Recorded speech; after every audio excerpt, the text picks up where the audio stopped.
And this is day 2 of our festival.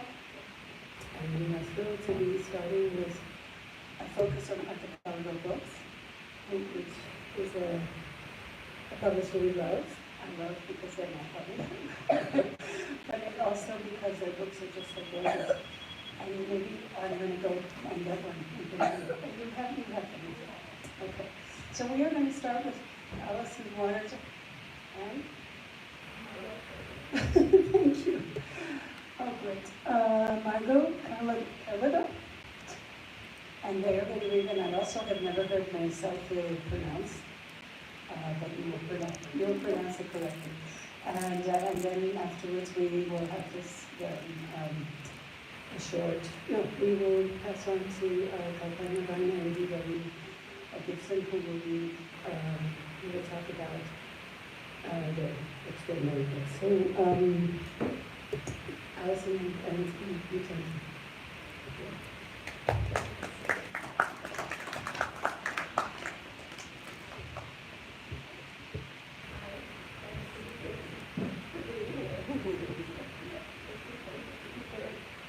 You guys, yeah, let's go through that. What are the other?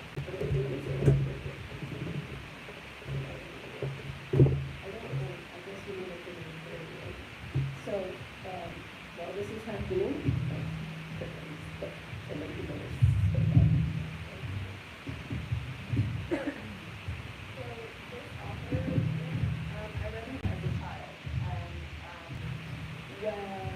Zhou from Archipelago approached my mom about translating these. She approached me and asked if I wanted to do it with her because I was familiar with all of the books that we've written, but in French. So the pronunciation of this is simply Meeselphe, right? It's just Meeselphe. It's about a little girl, and her name is Meeselphe, which is the same thing as myself, like in English. So we're just going to read, and I'll try to bring it over there. Thank you for coming and doing it with us. We're going to click through. So I guess let's turn to the first page. The book that has text on it. Okay, I can see this. This particular today, Meeselphe, perched on her bedroom window, thinks, I bet that at the bottom of this house street, on the land on the ground where I've never been, there are lots of unfamiliar things I've never seen, unfamiliar animals and people, tons of delightful and curious things to do, all sorts of delightful and curious plants, birds with delightful and curious sounds, and colors, and smells, and adventures. Which is why, after having looked down and thought hard, Meeselphe pops out, bouncing from fern leaf to fern leaf to fern leaf, off the wings of a flyby, and landing on a blooming bouncy. Just as I thought, says Meeselphe, the land on the ground is very curious. For instance, here's a baby bird fallen from his nest. Meeselphe scoops up the poor baby who's lost and maybe sad abandoned.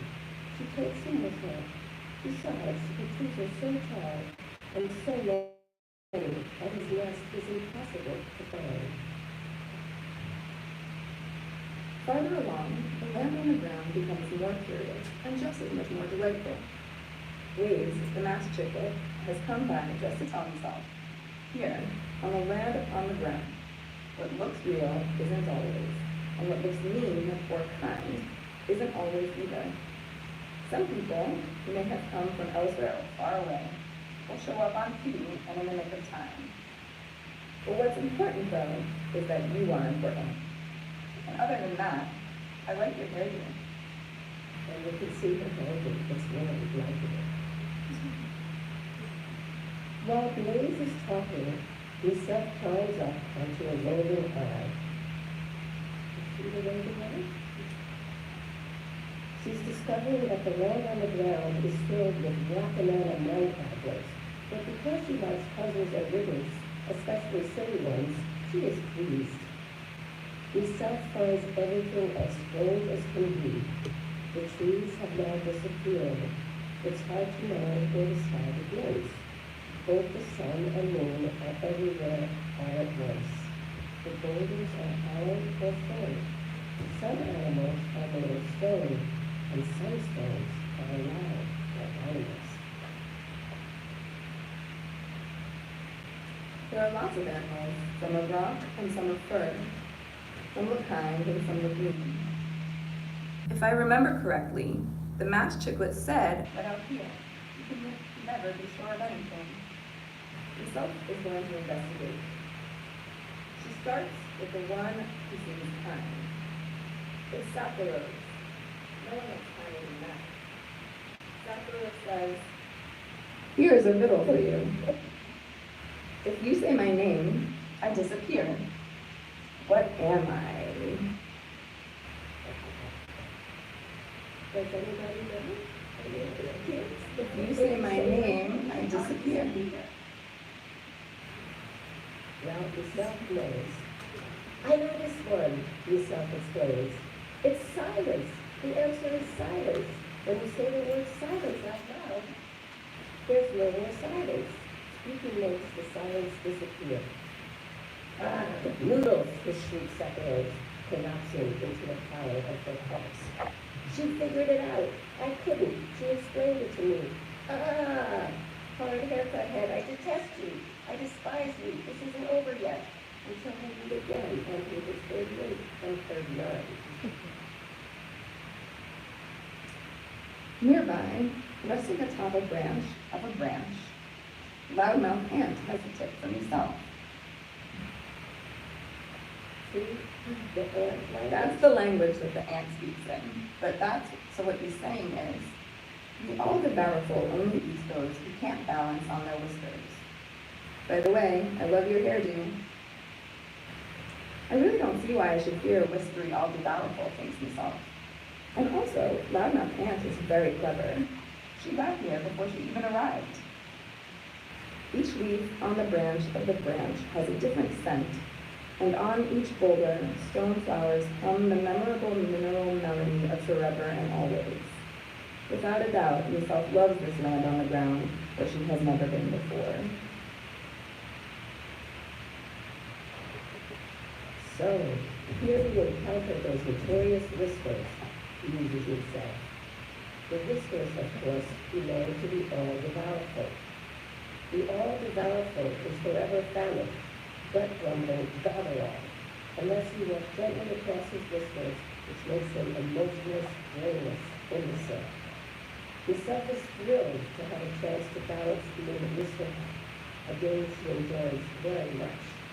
In the distance, a quiet path guards her flight, gleaming of mouth-watering malted meadows.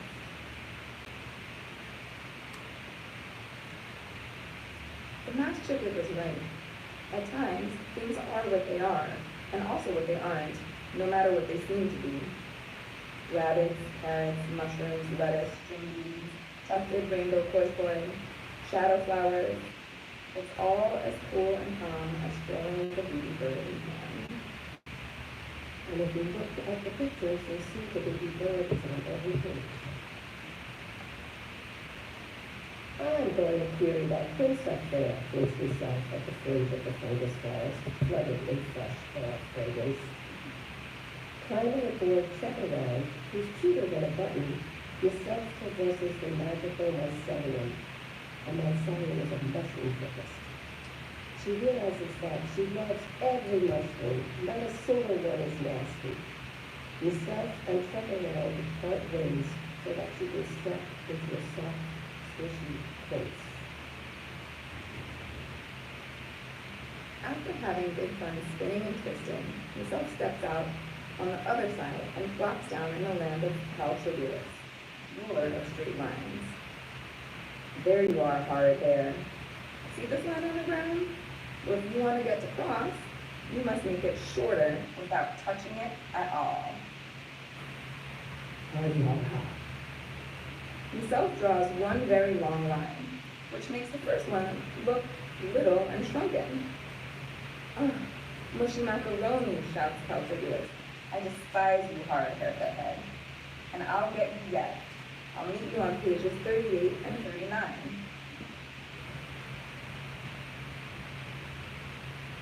After spinning and twisting this way and that yet again, Meeselphe effortlessly lands on her feet. Here she encounters Weldon, a dazed turtle distressed by all the cues. See all the cues that are distressing her? Meeselphe carries him on her head until they reach his nest, which isn't far away, because a turtle named Margot is never truly lost.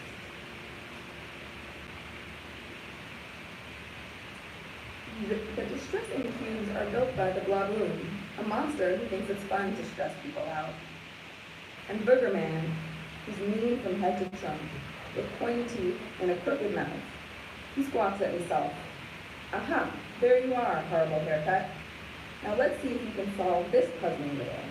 So answer me this. A man who was outside in the rain without an umbrella or a hat didn't get a single hair on his head wet. Why? Why? Answers himself. It's obvious. He was bald. I detest and despise you, Booger Man roars, flattering his fingers and toes, until we meet again on pages 38 and 39. Meeselphe comes across some black and white ladybugs having an identity crisis. Just in time, a speedy pot of red paint hurtles past. Chasing after him, Meeselphe persuades him to share a little bit of his red, which so happens to be the perfect ladybug shade. Right then and there, not sooner or later, Meeselphe coats the ladybugs in paint. And now the ladybugs are confident that they are properly ladybug-free.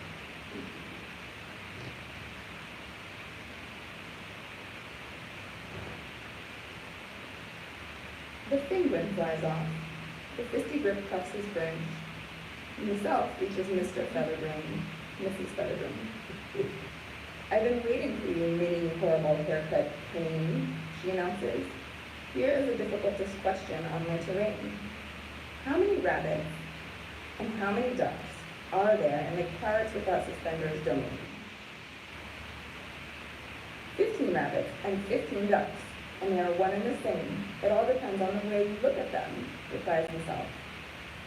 So this is from a picture in an earlier part of the book where there are rabbits that kind of look like ducks, or rabbits, depending on the way you look at them. I can see both. Yes, 15 rabbits and 15 ducks, and they are one and the same. It all depends on how you look at them, replies Meeselphe. Rotten rigatoni, lousy weenie, fellows Mrs. Featherbrain. All you had to do was count. It's not very confusifying, Meeselphe murmurs merrily. No, that's what pages are on. 38 and 39. Ha ha, hee hee, ho ho, sniggered the malicious monsters. So we meet again. You are now on page 38. And now page 39. Beware, horrid haircut. We detestingly despise you with dangerous disdain. Painting is very rude and uncivilized, especially when the thing has been in your smell, Meeselphe murmurs to herself more merrily, just loud enough to be heard. He warned you that we'd get you, horrible hair. Over there, that's his pointlessness, and I am tough serious, the worst of the worst. If you can't answer this stumper, horrible hair, it's over for you. Who are we? Where do we come from? And where are we going? Well, I'm Meeselphe. I come from me home. I'm going back to me home. And you're a big-mouthed you, Meeselphe answers. At this, Tough Serious collapses altogether, and his pointlessness cries until he melts. And Sapphirose, the Alderfarriful, Caltribulus, Boogerman, Blaboon, and Mrs. Featherbrain do too. And that's the end of them. Meeselphe, after having witnessed the end of the melted monsters, picks a flower and carries her all the way home. The door is open, The window is closed, and the house smells sweet infinite. I've seen and experienced plenty of delightful and curious things, Meeselphe says, but I'm not sure I'll remember everything. Don't worry, replies her friend, the bird, who fell from her nest. I was by your side the whole time, and I'll be with you forever. I am your memory book, and never forget, it's all right here in my pages. And besides, I just love your hairdo. The end.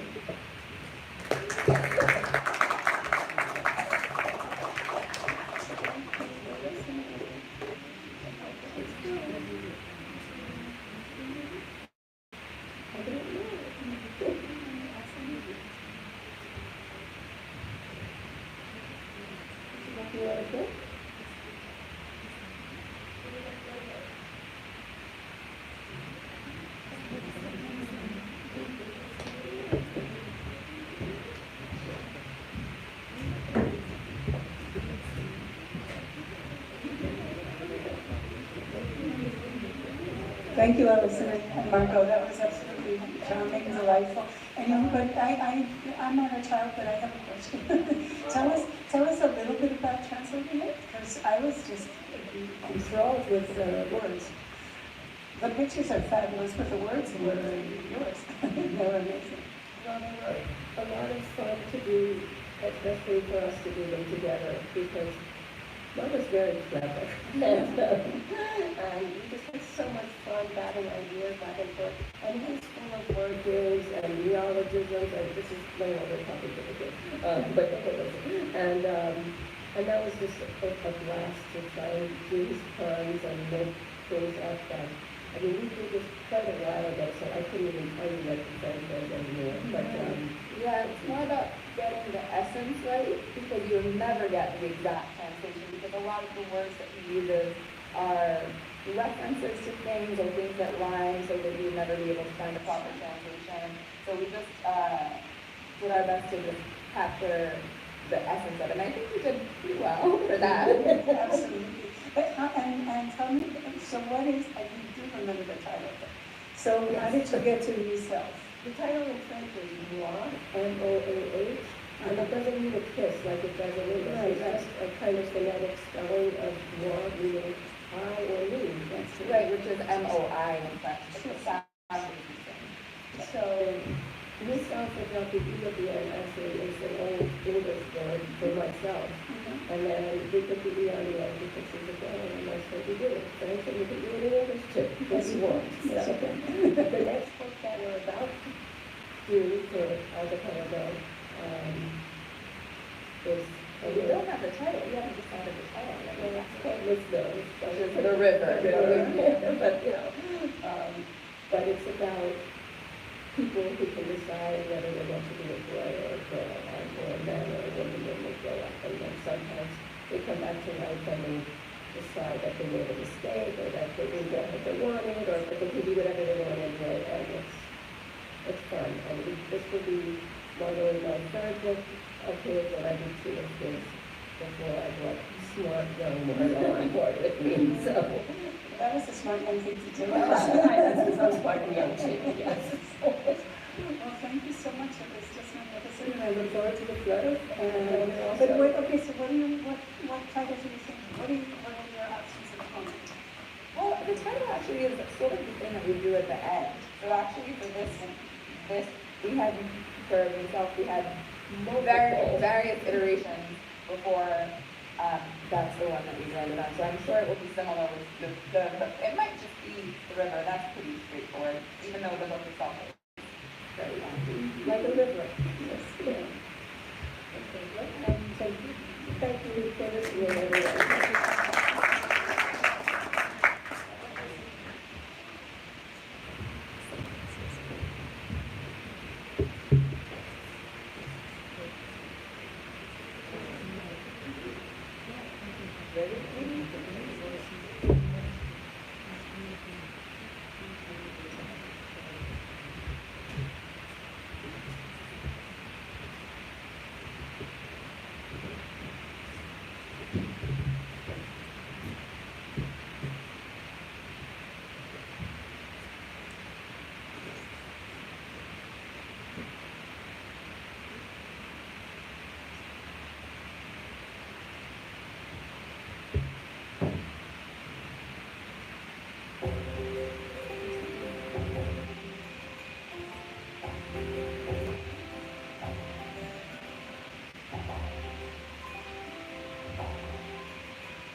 We're going to show you, because this is Sant Jordi, and well, you just saw a sort of version of Sant Jordi and the dragon. That was, instead of the dragon, he killed the king.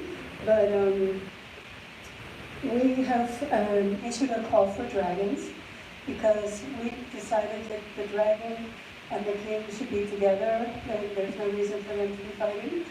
And they come together through love of reading. And if you go to our website, there's a call for dragons.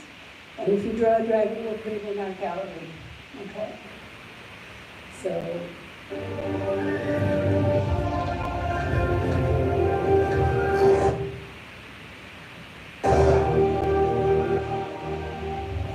it's a famous building in Boston. On top of it is like a dragon. And there's a game. There's a artificial reality, no. Augmented reality, like AR, and you can go online and get the dragon or the roses or the books, and you put them in the house with a picture of them. What it looks like here? See, you guys can do that. Oh, you do? Yeah, yes. Oh, so their mom did the movie we just saw. And they have done a lot of it. That's my dragon. It's in my house.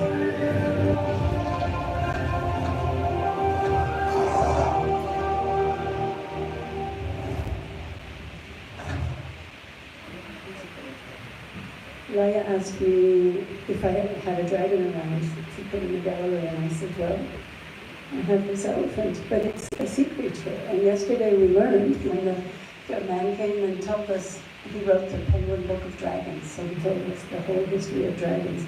And he said that in a lot of places, dragons are actually sea creatures. They're not necessarily fire-breathing, but that's the European thing. So, yeah, thank you all for being here. I'm not sure about time. Is it time for...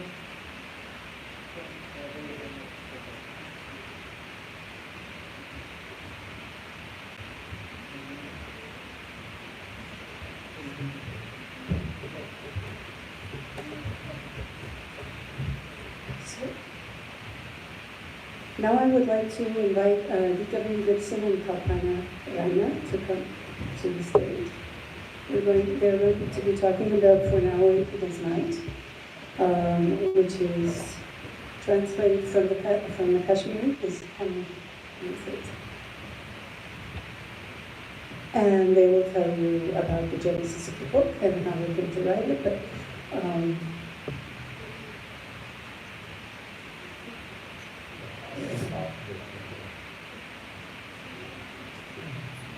hello everyone, thanks for joining us today. I'm D.W. Gibson, and I am merely a vessel to get to Kalpana here and to learn more about this fantastic book and how it's come to be. And dive into some of its themes and important highlights. There's lots to talk about in terms of how the book came together, but I think the best place to start is to do a little bit of reading. It's a collection of short stories, you should know this, that have been written over several decades, the latter half of the 20th century, just into the 21st century. A lot of themes that unite all of them, but I'm going to let you know what she's going to read, and then we'll have a discussion after she shares some of the text.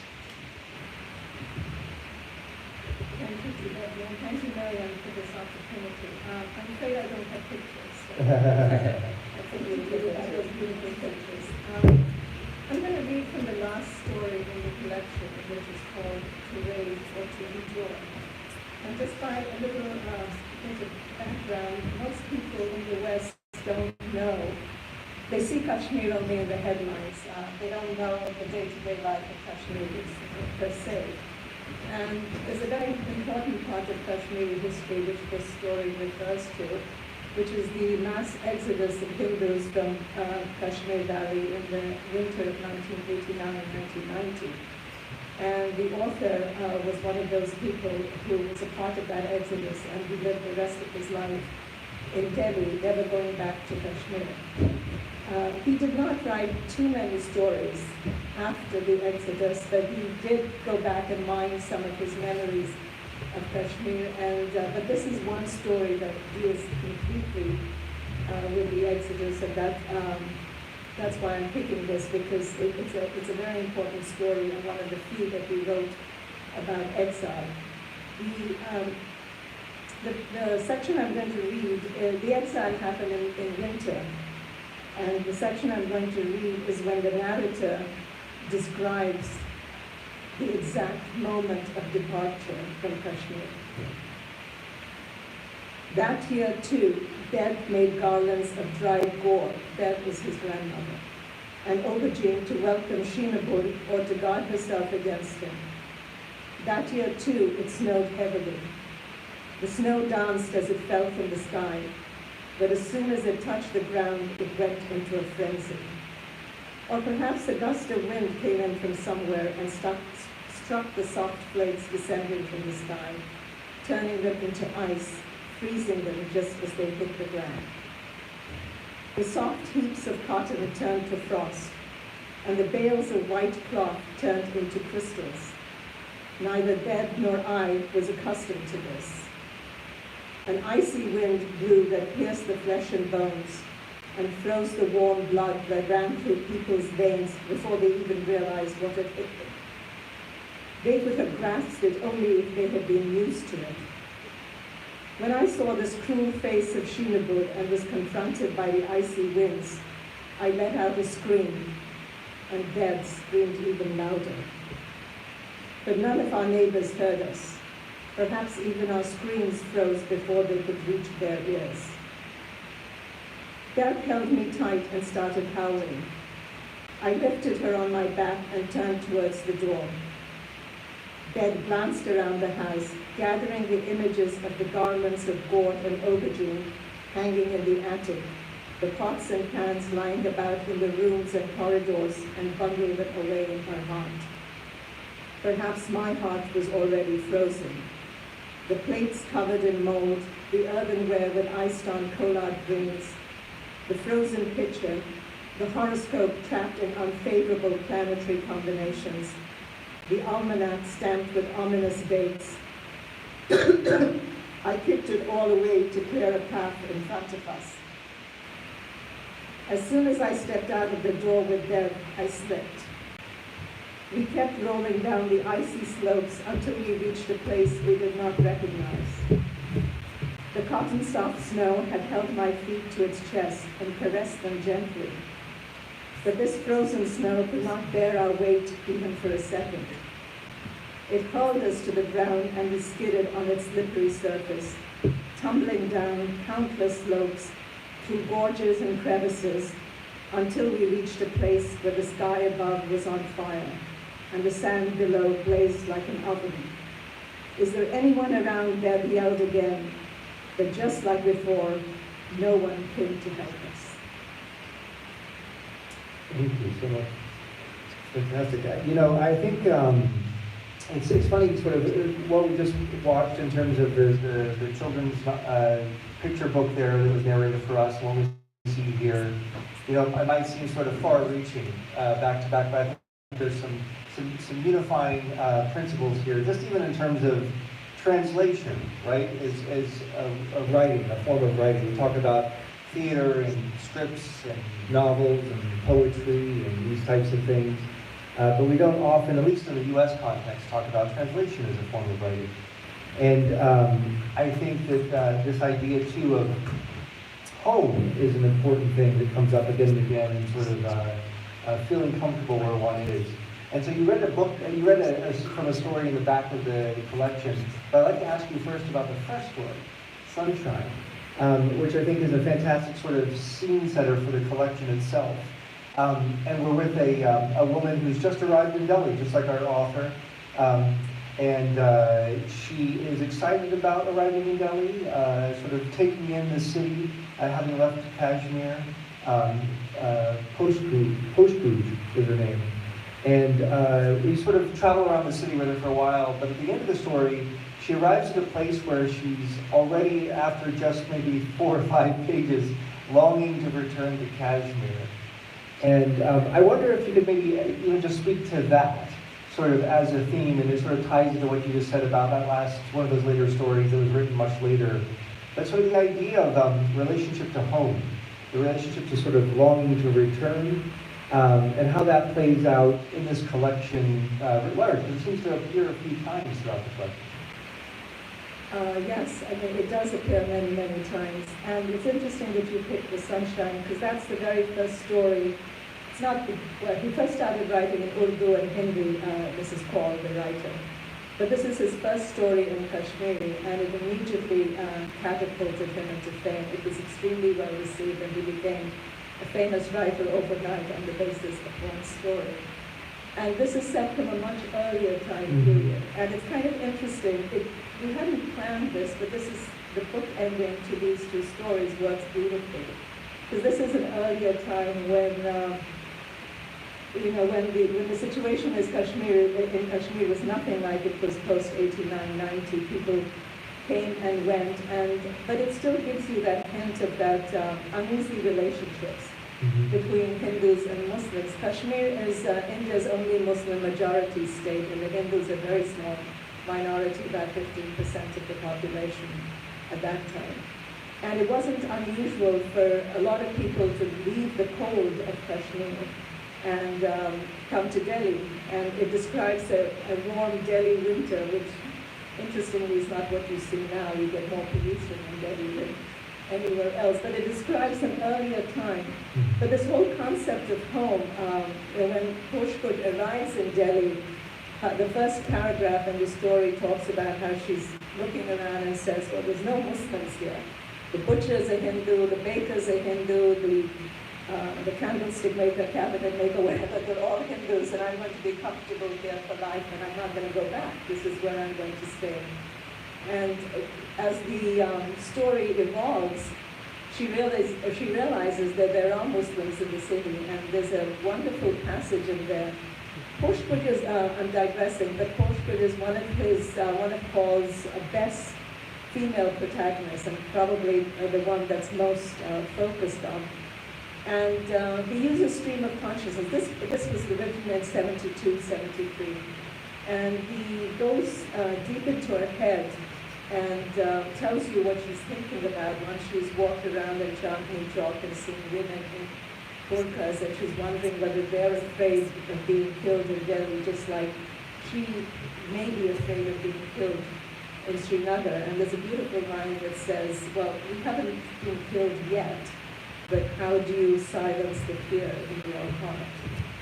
But this whole concept, again, by the end of the story, as D.W. mentioned, she is feeling uncomfortable in Delhi. It's a strange place with strange customs, with strange neighbors doing strange things. She doesn't have her usual surroundings.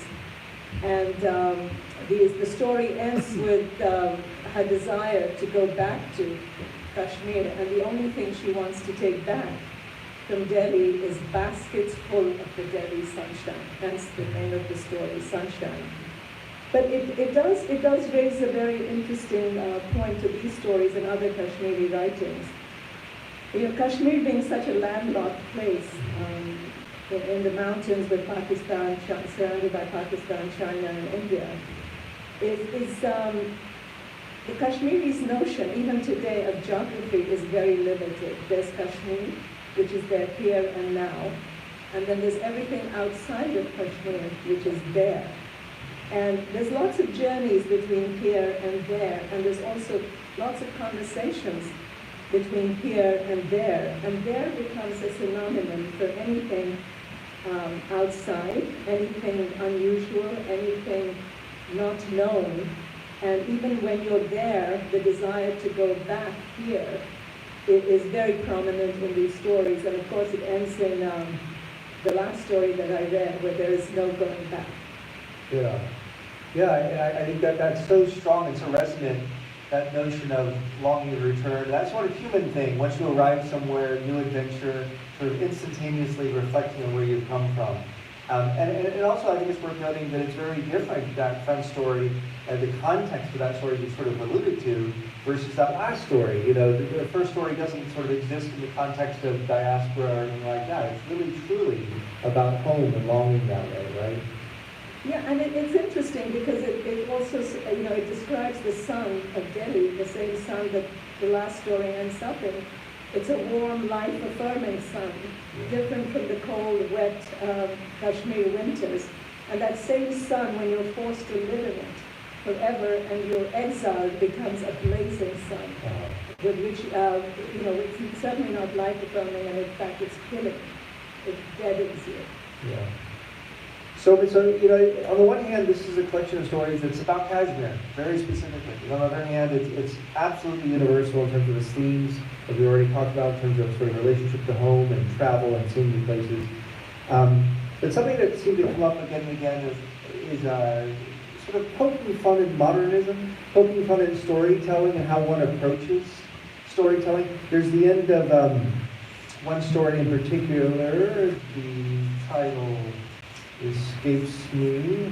I'll get it for you in a moment. Sort of smack dab in the middle of the collection here, and he ends it. It's called "That Which We Cannot Speak Of." And the last paragraph, he says, the narrator says to us, "I've committed another blunder. I shouldn't have told you this story. If I continue talking, I will commit many more blunders. Let me leave it here." Right? So like this sort of self-consciousness of like storytelling. And I wonder if you could talk about that. It also just sort of seems to sort of express an awareness of sort of a reader's expectations of what a story, how a story functions. You know, and sort of tries to push back on that at terms. Talk about that a little bit. That appears in a couple of different stories, and you picked up the most interesting example of that. And things that cannot be said. The Kashmiri title was, again, titles are so hard to translate, is not necessarily things, it's kind of things or tales or stories, that word is used for all those things, all those kinds of things. And in that story is one of the few, not one of the few, but one of the most prolonged exploration of the complicated relationship between Hindus and Muslims. What Kaul was writing about is like a 1 square mile area of downtown Srinagar, the capital of Kashmir, which is densely populated. And these are small alleyways and little crooked roads that sometimes lead down to the river, sometimes lead to other alleyways. And here the two communities live side by side, or lived side by side. And they share the same culture, they share the same language, they share the same landscape, but they're divided by religion and by politics and by class.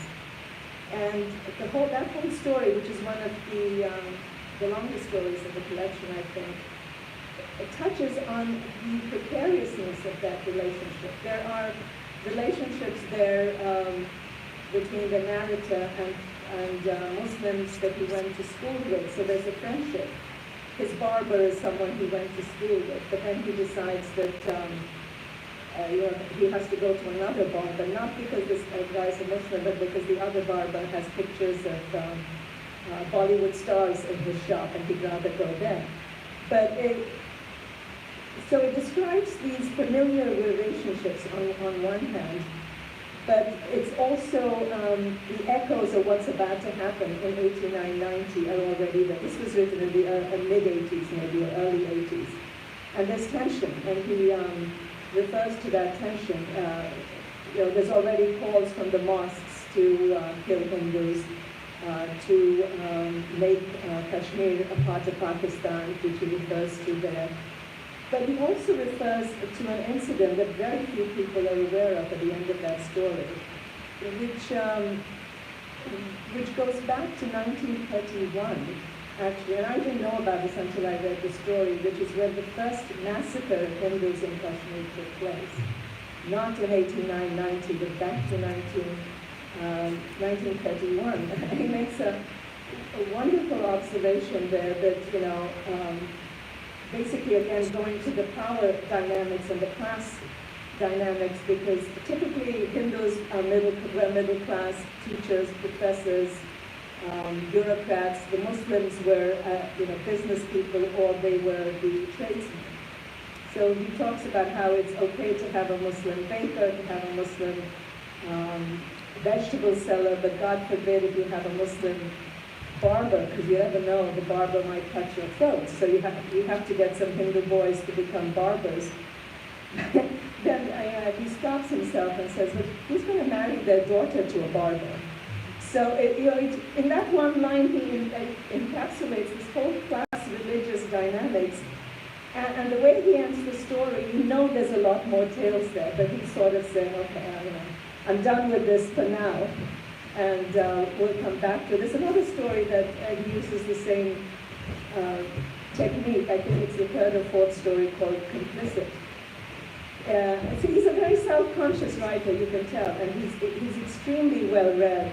He was extremely well-read on Brecht and Kafka and Ernesto and all the modernists. And in Complicit, he tells you about, Complicit is the only story where all the characters are Muslim, including the narrator. And he takes you through the story of corruption with the police and how the local people are handling it. But there's no resolution at the end. There's a thief that's taken to the court, then he's let off, he's caught again, and it just goes back and forth, very Kafkaesque. And at the end, the writer just says, well, what do you expect me to say? This is not, and he takes the name of two very well-known contemporary writers of his, who wrote more in the O. Henry mode with the nice endings and so on. And he says at the end, well, this is not a story by Raheel Amin or Moyuddin. This is a different story. This is my story, and I'll tell you that nothing happened. That's it. Yeah. I think that self-consciousness serves him well. It allows him to sort of poke it, sort of the form of the story and the short story and what a reader's expectations are of that experience. And you talk about Kafka, Camus comes to mind too. He seems more comfortable with questions than answers.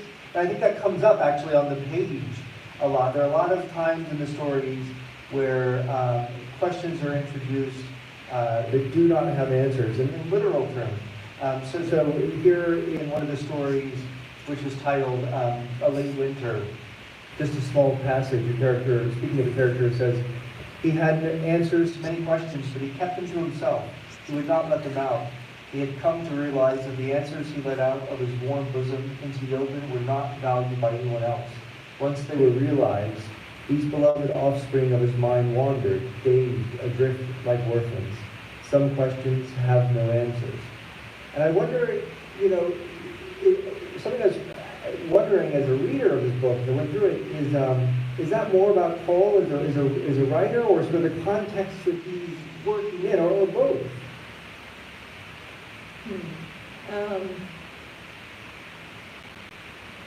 You know, I have to explain this. I think it's both, Mm-hmm. but with a little bit of context. The short story came relatively late to Kashmir. It was, the literature of Kashmir was mostly poetry going back to the 14th century, and drama, folk theatre. Fiction, there's very few Kashmiri novels even today. There's a lot of short stories and short story writers. But it didn't come to Kashmir until probably the 1930s, 1940s. So it was a very big phenomenon. And, but obviously these writers were extremely well read. And he started off by reading Chekhov, which was very easily available in India. The Russian editions were always very easily available in English in India. And his first collection of short stories is dedicated to Chekhov. Mm-hmm. But, so I think he's educating himself. Remember, I told you this is landlocked place. This is before the advent of internet. And I don't think until the late 70s or early 80s he had actually left Kashmir. So he's educating himself with what's being written elsewhere and in Europe. And he's absolutely fascinated with the modernists. And he takes those themes of isolation, of alienation, of questions without answers, for lack of a better word, the modern angst of existence, the breakdown of relationships, familial relationships, relationships with the state, and he takes them all and weaves them into a peculiarly Kashmiri context. Mm-hmm. Yeah, I think that's so important because again, it's the thing that's so striking about this collection is one can experience it as sort of a window into Kashmir and diaspora, but it's also just human experience, you know, human encounters. So much universality, including humor and irony, I think. You know, the tongue and the egg story, twins, sort of have the elements of different touches of humor. Talk about how humor plays a part in this work too. I think it's important. I think humor at the tongue of the egg you pick, The Mourners, despite the title, is a very humorous story. And The Mourners is about a woman being taken for her cremation. She's dead, obviously. She's being carried to her cremation by her son and her son's friends. And you know, while it's an overtly religious ceremony, there's nothing religious about the pallbearers, if I can call it that. They're just young men, and this is also, in this story, they're young men from the lower segments of society. So they don't have jobs, they're just, you know, hanging out on the streets, playing the lotto, the equivalent of the lotto. And they get sidetracked, they are distracted while they're going to the cremation ground.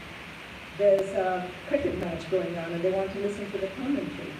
And they lose the fire part, the religious part. And it isn't until the end of and it's very beautifully done with humor, which is again very hard to translate. But it isn't until the end that you realize one section where the son, reflecting on his mother's death, you know, he's just happy that she's gone and there's no one who's going to scold him or ask him where he's been or why is he coming home late. But at the same time, he reflects and he realizes that there will be no one waiting for him at home. That he's totally alone in the world, and that when he dies, there'll be no one to cry for him. Yeah. And that's a very touching and a very beautiful moment in an otherwise very funny story. I think the more difficult things got in Kashmir politically, and the author sort of takes refuge in mythologizing, in allegory, in humor, because it's one way of describing something that I think, in a sense, where language, actual language, starts to fail you. you take refuge in imagery and myth. Mm-hmm. And that's what he's doing, particularly in that last story. And again, in the last story, there's a dialogue between the son and Deb, the grandmother, which he's just telling him to get out of the sky and get lost. And the son says, "Well, do you think I'm here at my own volition? I'd like to go as well." And it calls upon Gandhi and all of the forces of secularism. Lal Deb was named after a Sufi poet, 14th century medieval poet of Kashmir, Tulsi Das, all the forces of secularism. It brings them into this myth conversation, and it's a beautiful conversation, but again very hard to translate because there's so much going on there. And he could have described it in normal language, but he chose not to do so. He took refuge in historical and mythical characters to talk about how secularism has totally failed, certainly in Kashmir. And in The Tongue and the Egg, which is a story primarily about corruption, it really reads like a children's fable. You know, the characters are not named. They're described. They're the short man, the tall man, the fat man, the wise man. And again, he's working through the structure and the imagery of fables to talk to you about corruption and about when dissent becomes so impossible that tongues are taken out. And he could have described it. I mean, language really fails you at that, or failed him at that moment.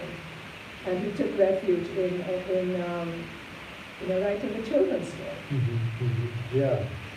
And, and I wonder too, you talk about these difficulties in the translation, and it might be fun to sort of pop open the hood a little bit on that process, because it's a collaboration, right? So you've seen the cover there, and I happen to know circumstantially this has been a labor of love for Kalpana for many years. Like, you have a collaboration between 4 translators here, and a project spanning several years. Talk to us just a little bit about how you and your collaborators approached this text and putting it into English. Well, since DW was there at the start, this has been in the works for a very long time. And Paul is my uncle, so I kind of grew up with these stories and with the myth of the writer. But I didn't really take him very seriously because I'd been living abroad for a long time. And it was only when I started going back to India more regularly, I started getting interested both in Kashmir and in Paul. And I wanted to translate these stories, but I knew I couldn't do it by myself because he wrote in the Perso-Arabic script, which is called Nastabic, the Kashmiri script that his contemporaries were writing in is the Nastabic script. So it is the Perso-Arabic script, which I wasn't taught. But I speak Kashmiri fluently. And so I sort of set about looking for, I thought other people were going to translate it, and I was just going to organize this like one of my business partners. Oversee it, put it into a nice box, and have the deliverables, which is the book. And but as I started to think about this, and with DW's help, who has founded India's probably first writers' residency and translation residency, Sangam House, I've met a couple of people that I thought I could work with there, and we started talking about the stories. And this was in the summer of 2019. And as we dispersed, all kind of thinking, we're going to sort of think about this and get back together in Bangalore later in the winter. A major political upheaval happened in Kashmir. The Article 370 of the Indian Constitution, which guaranteed Kashmir certain levels of autonomy, was abrogated by the Prime Minister. And overnight, Kashmir was just totally shut down. They shut down the internet and all communication. So for 3 months, I had 2 of these 3 people lived in Srinagar. I had no communication with them. And they didn't even want to talk on the phone because they thought their phones were being tapped and social media was out of the question. So it came, even before it had started, it stopped. And then when we got together after things got a little calmer and the internet was restored and we started talking about the project again, we decided that one way we could do this was to have, we'd already picked the stories with the help of Kaul's contemporaries and people in Kashmiri University, which is where we found the only existing prints of the text. The texts were out of circulation, but Kashmiri University had all 4 collections of the stories. So we'd already picked the stories, and we thought it would be I thought it would be a good idea if they recorded the stories for me, so then I could follow along with the translations. Well, what happened was that I started listening to these stories over and over again, and was tempted to start translating myself. Excuse me. I was going to say, while you grab the water there, I think it's such a lovely image and such a lovely sort of step in the process, this moment of getting these audio recordings and spending time with them. You know, having an auditory experience as you consider text, having an auditory experience. Yeah. Absolutely, because along with the short stories, Paul was the master of the Kashmiri short story, but his popularity also derived from his plays. He wrote a lot of radio and television plays. And that's what made him popular with the man on the street or the woman on the street. And so he had a very strong oral quality to even his writing. And that came across in the recordings because when you're listening to something, you're using a different sensory mode. You can hear the rhythms, the cadences, the sounds, the repetitions, how the words line up with each other, especially if you listen to them 100 times. Much better than you can when you're scanning a text, a written text. And as we started working on these again, I decided I would translate too. And we got together in Bangalore as we had decided. We divided the stories amongst ourselves. And that was March of 2020. And as soon as we left Bangalore, the world came to a stop again. And so over the next 3 months, I was actually stuck in during the pandemic for 3 months. I started doing my own translations from the recordings. And then when I came back to New York, over a period of 1.5 years, 2 years, we worked on Zoom every weekend for a couple of hours. And I think it was because it was the pandemic and we were each sort of isolated in our own little boxes. It was a wonderful way to bond together. And we started off by saying, well, we're going to read the stories and we're going to hear the stories. And we did this word by word for each of the 18 stories. And in that process, the amalgamation of ideas for translation, of putting words together, putting sentences together, emphasizing this and not emphasizing that, became such a collective experience that it was impossible to say, this is your story, this is my story. And when the Indian editor and Jake Schoolman from Archipelago here said, how do you want these stories referenced? And we said, you know, they're not individual stories, they're a collective, collaborative translation, and just put our name on the cover and leave it there. Yeah, fantastic. I think it's so beautiful and noteworthy, and I don't necessarily know what it means, but the fact that the auditory experience remains so important. You saw the text for you, right? But that auditory experience seems to have been central, and that's sort of meaningful and telling in some way that I think sort of deserves a little bit of processing. I open the floor to a question or two, but one quick thought, one more quick question to throw at you. You know, I don't think anyone's going to summarize sort of the political history of Kashmir, and you touched on some of the dynamics there. But stepping away from that, sort of really just zeroing in on this relationship you had with your collaborators. I know some of them were Muslim. Talk about that. Sort of did that play out sort of in the interpersonal sort of negotiation, word by word, trying to parse this history? Did you feel like it was sort of a unifying experience you had, or a difficult experience you had with the others? Talk about that experience. It was not difficult until the very end, but we'll leave that aside. It was not at all difficult. I mean, they had not read Kaul, even though they could, they had not read Kaul. And their experience of reading Kaul was, you know, it gave me a lot of confidence that we were on the right track. They were completely blown away by the stories. Kaul by this time had been sort of erased from the literary landscape.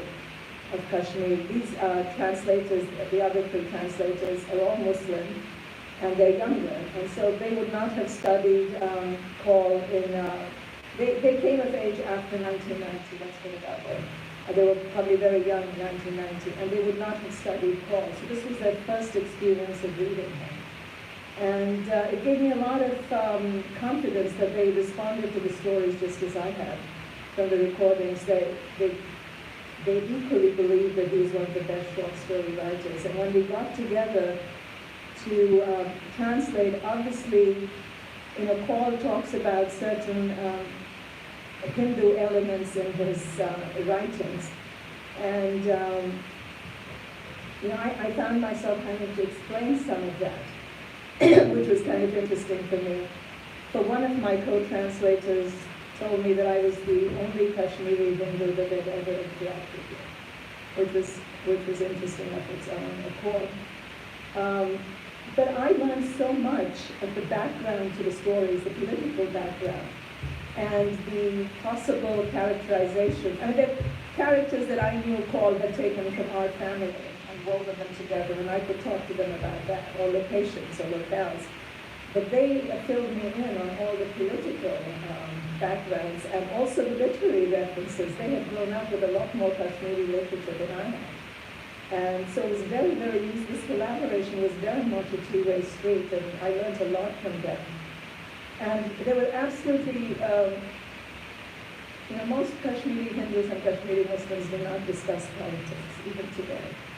So we kind of stayed away from that till the very end, where we had a couple of difficult conversations. But it was extremely collaborative, and I think gave each one of us an understanding that we hadn't had before. I know that sounds kind of Pollyannish, but it brought me so much closer to Kashmir and Kashmiris than I've ever been in a long time. Yeah, no, not Pollyannish at all. Because I think that we get our feathers up, we get easily bothered or heated in abstracts, but when you're talking to other human beings, it becomes very real. And I think two things stand out. One, the fact that the other translators were so much younger and that they connected to the story shows how timeless and stable the stories are. And two, the fact that a translator, at least one, I think you said, expressed they hadn't engaged on a Hindu from Kashmir, it shows the power of collaboration and what can come of it. I think that's really, really, really meaningful. Any thoughts, questions out there? Yes?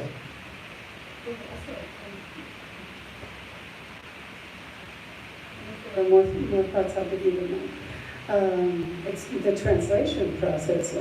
Translation was also part of the unity one. This is a Catalan book festival. I mean, it's an international book festival, but stolen from Catalonia.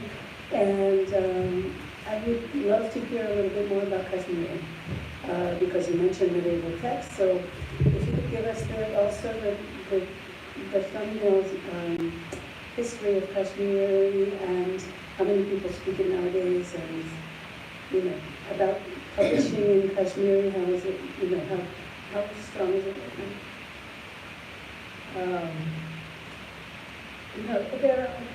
The state is called Jammu and Kashmir and Ladakh. When it was a state, now it's 3 different territories. And Kashmiri is one of 3 major languages with around 4 or 5 other minor languages. This being India, there's lots of languages. Kashmiri is lots. Just leave it at that. Kashmiri is the language that's spoken and written in the valley. So that's Srinagar and the surrounding valley. Jammu has its own language, Dogri, and I don't even know what the language of Ladakh is called, so I'm going to call it Ladakhi for a moment. A lot of the Kashmiri literature was oral literature for a very long time, as is the case with a lot of smaller societies and smaller communities. And I said, there's a very, very strong rich culture of mystic poetry, hemmed, interestingly, by 2 very well-known women poets, Haba Khatun and Lalita. And but fast forwarding, because this is really not my area of expertise, fast forwarding to modern times,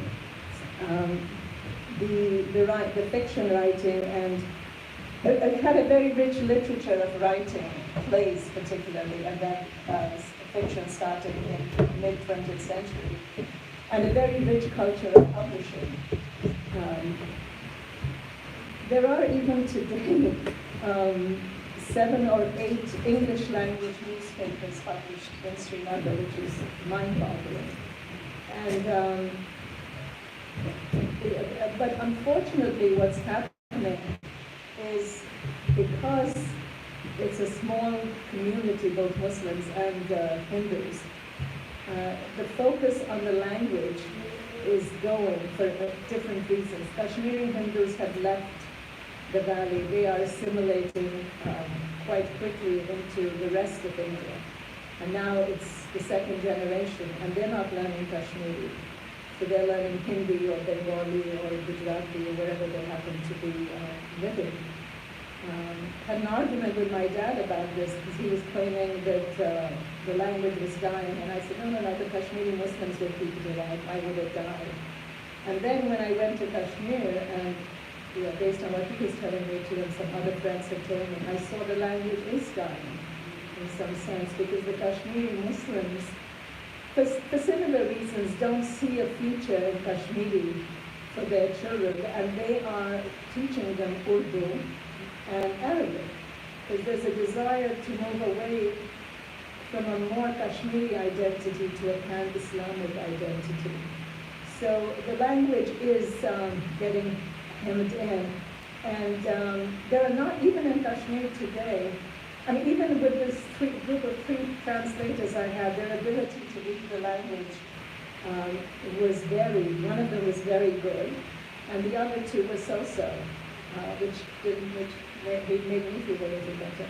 But so the language itself is dying unless there's a real attempt to preserve it. And the future seems to be outside for both Hindus and Muslims. So, and the writing now is tending to happen in Urdu for the Muslims, and Hindi for the Hindus, and the desire to depict, to write Kashmiri, which has very different sounds. It has nothing in common with Hindi. It's more in common with Pashto and that part of the world, the Afghanistan influences. There's an attempt to put those sounds into Devanagari, the Hindi script, and to sort of start writing in Kashmiri, but with a different script. So these are the different ways that the language is, in my opinion, being attacked. And if I could just add too, because what you said earlier about Catalan is something that's shared, I think, right? Because anytime you have a regional language that has religious pressures or geographic pressures, or whatever it is, it's hard to keep it alive, right? And capitalism rarely shines on writers, and it definitely doesn't shine on translators. So to build infrastructure that supports this kind of work, it requires years of dedication, and there are very few channels of support for it, monetarily and otherwise. So yeah, I think it's a really real concern in terms of writers' work being lost, and then contemporary writers switching over to other languages if they have any hope of reaching a reader. Well, sometimes the books that even in Catalan, a book that gets a review, a positive review in The Guardian, suddenly becomes a bestseller in Catalan. So maybe this will do it for Kashmir. I hope so. Thank you so much, both of you, Kalpana and DW. This was a beautiful conversation, and everybody by the book. Thank you.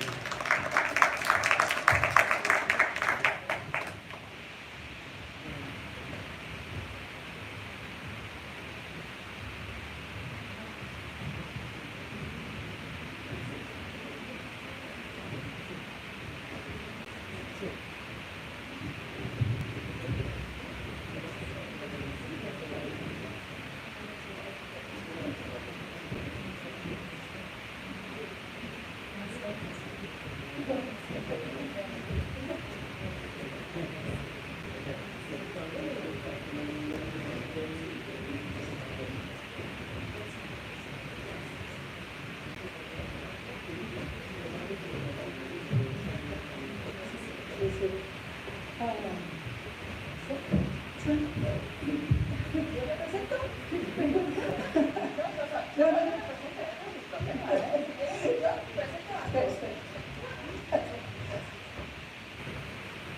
Well, I am thrilled to introduce you to Zhou and Tana Oshima, who are a Japanese Spanish woman and a Chinese Spanish woman, or Spanish Chinese, or Spanish. And they are graphic novelists, and their work is absolutely stunning. Fortunately, you'll be able to see it and hear about diasporic bodies and activism. So, artivism, actually. It couldn't be more excited to present to you to listen. Thanks. Thank you, Maria. I'm going to jump straight to do the presentation. I'm really happy to be here. Thanks, Maria. And I'm really happy to be here also with Tana Oshima because the Asian bodies that speak Spanish are not so many in New York. Now we are more, which doesn't mean plenty, but we are more in Spain. So my name is Quan, and in social media I'm known as Gowhar Fazili. Also in New York, I'm known as why did you speak Spanish all the time. That's kind of how I am known in New York. And so if you don't speak Spanish, I will translate you a little bit. My family migrated from rural China, the Jiang region, to Spain in the late 80s. So because of, the economic crisis, the one-child policy, a lot of Chinese people decide to migrate in looking for a better future. And my parents did that. They were looking for have a better family, a son. So we were all woman. And then until my brother was born. So I've been counting all of these comics about our life since 2014. Because people kept asking me what happened today with your mom, because Spanish people were really struck and surprised about why my mom was so pushing me, insisted so much that I should marry a Chinese guy. I also tell that the older I get, the lower her expectations. She used to want me to marry a really rich Chinese guy, then it was just Chinese, and me being after 30s, he was just marry whatever you can get. And my dad supports my mother fiercely, so he said to me, please have babies, because you're becoming so old that your hips are not going to be able to expand, and you're not going to be able to give birth to any baby. So, they are a really committed husband and wife to her children. So I've always been fascinated about why people find me really strange. They were always asking me, they were bullying me like this. This was one of my first comic strips. I think in this room we are all old enough to know what Tumblr is, because I work at NYU as a visiting professor, and all the kids are so young, they are using Instagram and TikTok, so Tumblr is kind of an ancient thing. I started self-publishing 10 years ago, and 10 years ago it was so viral in Spain that after 3 months I started to publish it also in a national newspaper called El País.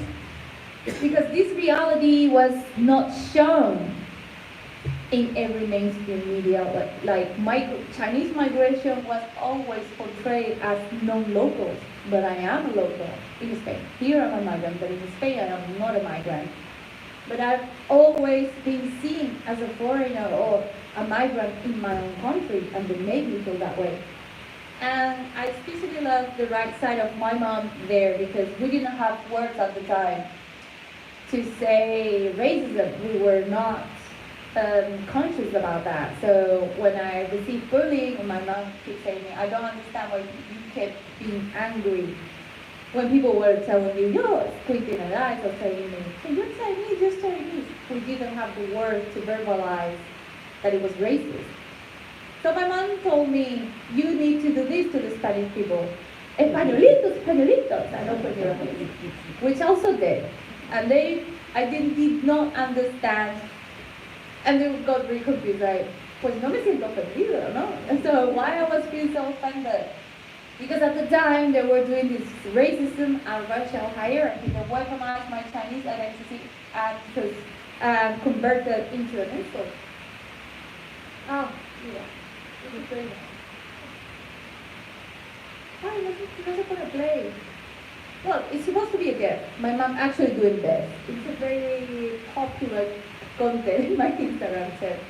So as you see, my work has been wandering around identity and cultural classes and what does it mean to be East Asian kid and East Asian woman in Spain. Also, quick note.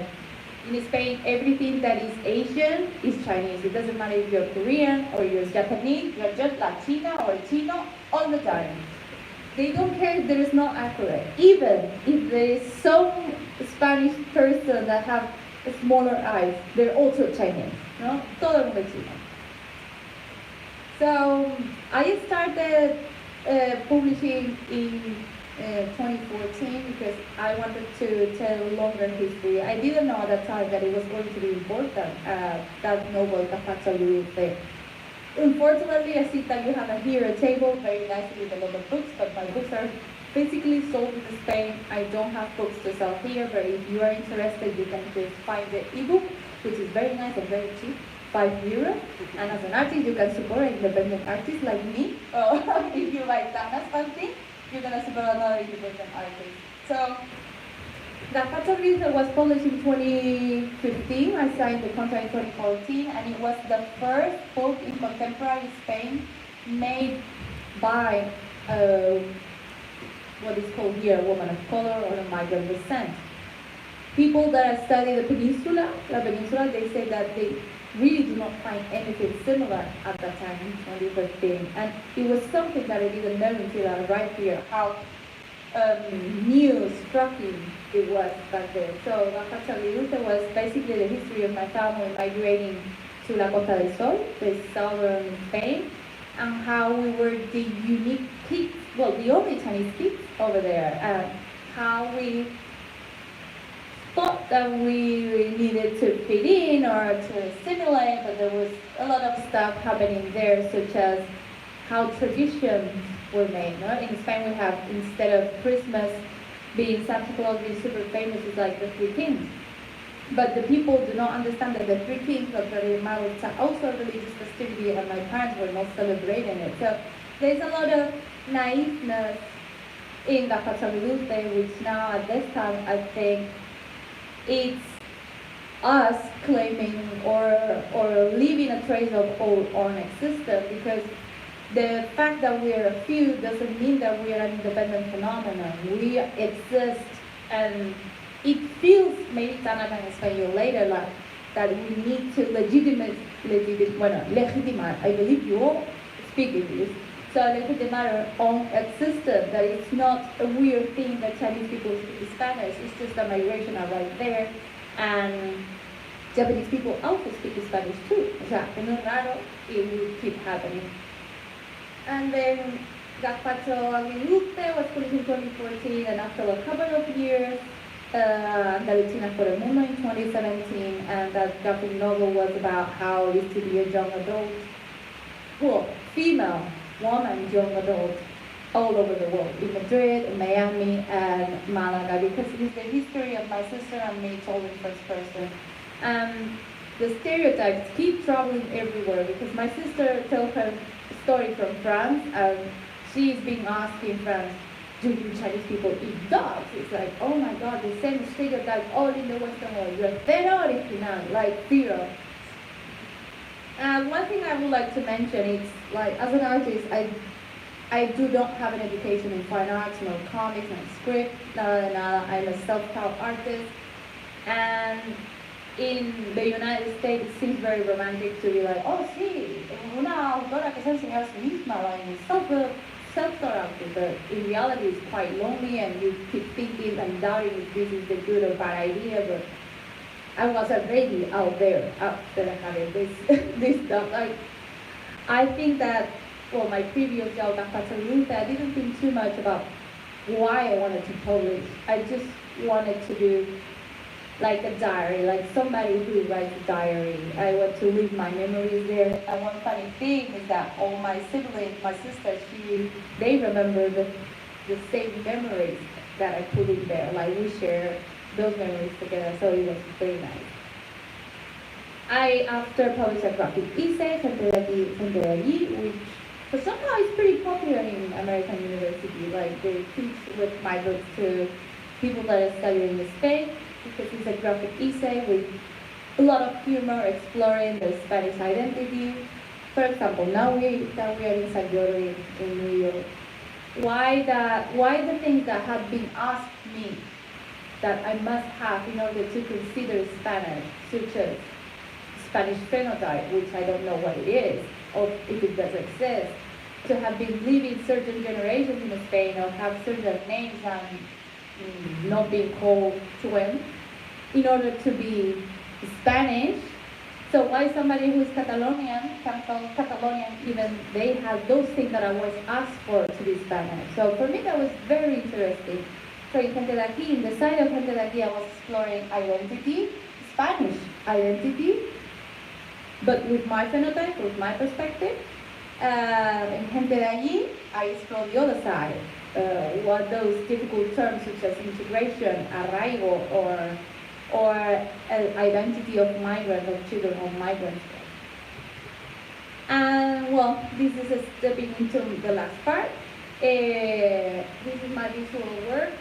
I also like to do visual painting, and this is the first year that my parents are retired and how they went to the beach, because I think that migrant people are often portrayed as someone to be saved or some criminal.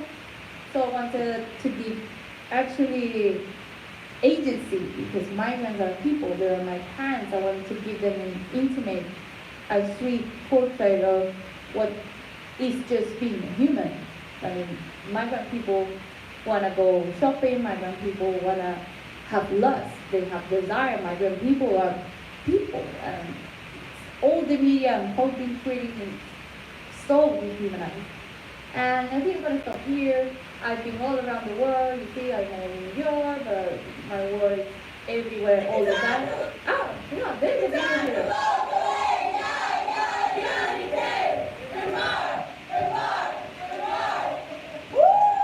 American academia for me is kind of a wild thing, because they are this chanting of this university called Grimoire. So only the senior students who started chanting, and because they liked so much my talk, they were singing this for me. I was like, wow, what is this? O sea, qué locura. I think I'm going to pass it to Tana.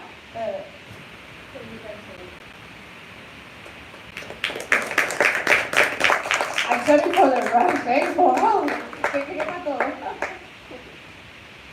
Hi, first of all, thank you so much, Marianne, for inviting me, and Quan for sharing this space and time with me, and thank you all for being here.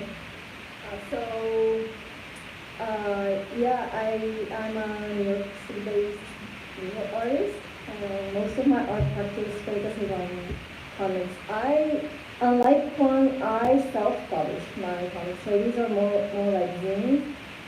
So I was born in Japan to a Spanish mother and a Japanese father, and by the time I moved to Spain, I had already lived in Peru and Argentina, so I moved to Spain when I was 14, and the same experience that Quan just talked about being always a foreigner, I experienced that in every single country I lived in.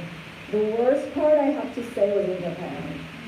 So being mixed in Japan was, at the time, in the 80s, was a very bad thing. So people didn't accept me as a Japanese. But then we moved to Spain when I was 3. That was our first attempt to live in Spain. And it was Barcelona.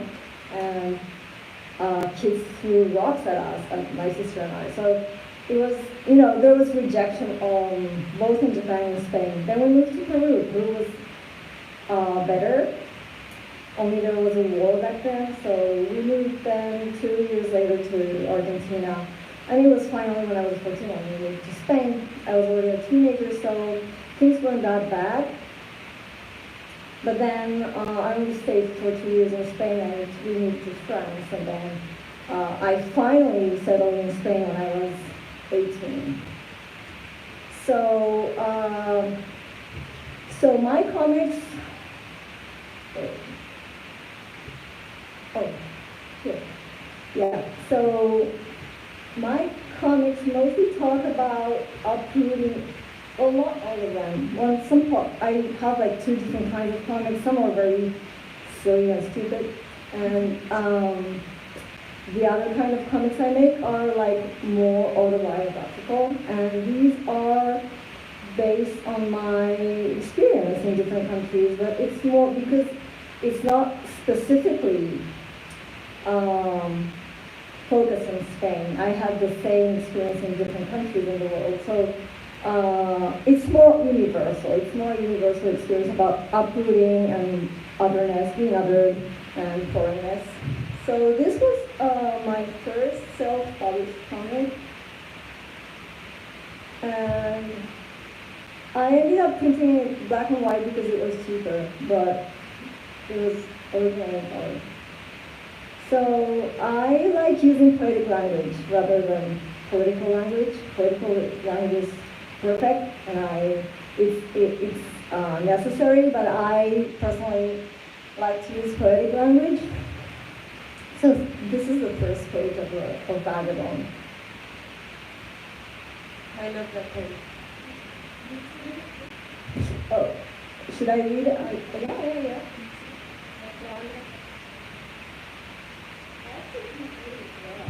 I can read it. Mira, yo estoy aquí con una gimnasta. Yeah. Also, and I heard that it's a stage where not will be social event by the summer. Is it time for calm and rest for the first figure, the beat that turns into a distant memory? Si ves tu texto, por favor, corrígeme. Summer feels slowly and drops its ear on the ground. Its ear? Yes. Sorry, you can read better.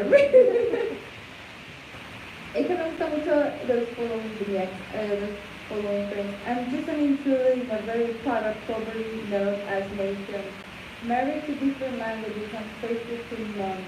So first I must ask, am I allowed to stay in your land? And if I push it powerful, I love that. Thank you. Yeah, so the idea is that, yeah, I like to question the very notion of identity and the very notion of nation and what it means to be of some place. So most of my first comics, especially, this one is from 2019, is about that. Here's another page. So I made this one already. I had recently moved to New York City, and I was dealing with my visa. I was applying for the green card, and it was a very frustrating process, and it was also, in a way, well, I was in a way criticizing the power that I see in the US passport, and any person who has an American passport. And this is also another page from the same comic. It talks about uprooting, speaking many languages, what that means also to be a person who speaks multiple languages, but without any language being specifically rooted in a cultural identity.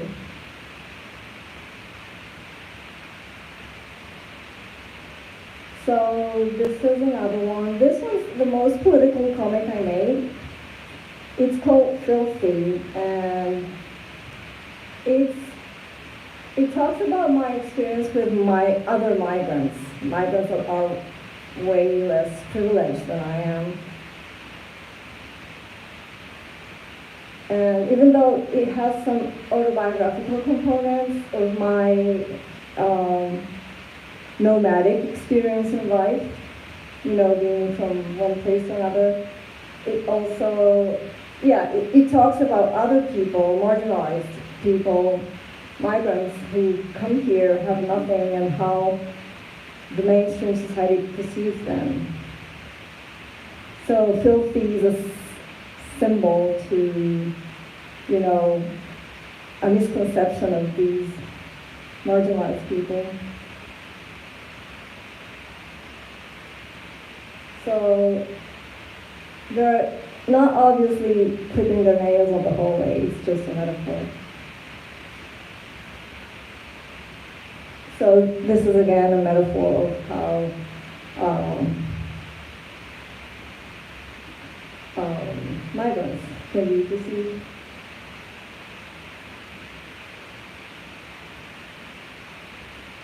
So, yeah, that was, so, and this is another comic I made the same year, I think it was 2020 during the pandemic. Again, it talks about errantry and moving from one place to another, you know, because I grew up in 3 continents, so this talks a little bit about that and how you learn. So I would say my most valuable lesson growing up in 5 different countries in 3 continents was that you learn a lot about the human being, the human condition. And you see the same exact behaviors repeat over and over again, no matter where you are. You think racism only happens in one place. No, it happens everywhere. Like any kind of person can have the same prejudice, the same behaviors, good or bad. Another 2 panels from the same comic, Masquerade.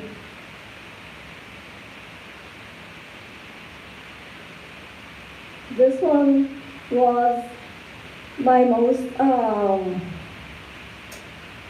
literary comic, I would say. I love Russian literature, and the main character from this comic is a reference to Nabokov.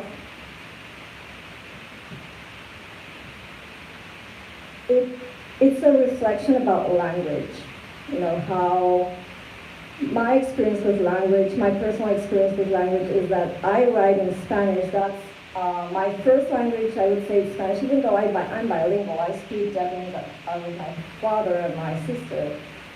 But I'm most comfortable writing in Spanish. But what happens when I'm limited to one language when I'm writing, what happens in my mind, because other languages with their structures inhabit my mind, but I'm pushed into a one language dimension when I'm writing. So anyway, it's a bit more complicated question, language from an existential standpoint. This is, a comics critic said it was denser than Dostoevsky. All right, so this is the second kind of comics I make, which are stupid and silly. I love talking about and making fun of love stories, so it's like satire of love stories, and because most of the time I try to combine more serious comics like the ones I just showed with stupid stories, because why not? Why wouldn't I talk about stupid things like love? So this is one of the pages from Pulp Fiction is entirely a satire, so it's humorous. All right, now so that was my work.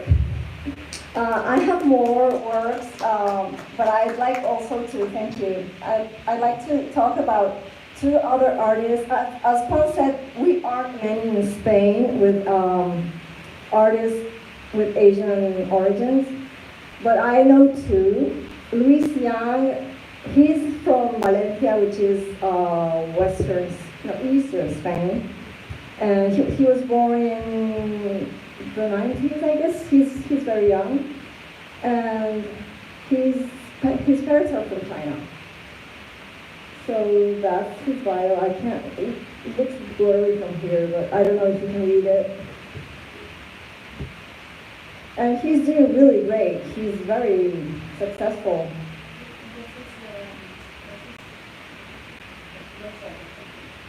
You have an Instagram. Yeah, he has, that's his handle. Yeah, Instagram handle. And yeah, he's doing really well. His comics are great. He has a lot of manga influence. He also self-publishes his zines, and he also writes a lot about love. That's one of his pages.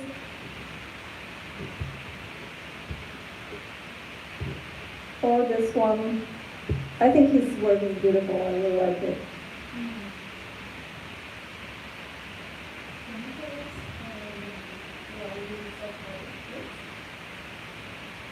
Why I self-publish? Why you self-publish? Is it a decision? You don't want to be published by a publishing house? Or? Well, mostly, I haven't even tried. I don't think my work is very publishable. But, I mean, one of my comics has been recently published by a tiny press in Brooklyn. But I really enjoy the process of self-publishing. I think it's also like a political statement in a way. Kind of fun, right? Yeah.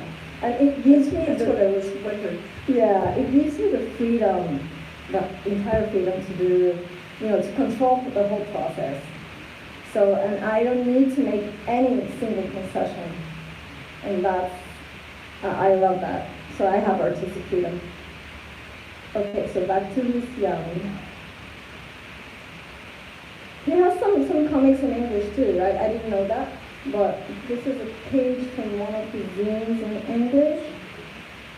I think these are all from Amorcito. He has Amorcito 1, Amorcito 2, Amorcito 3, like a series of different installments of the same zine.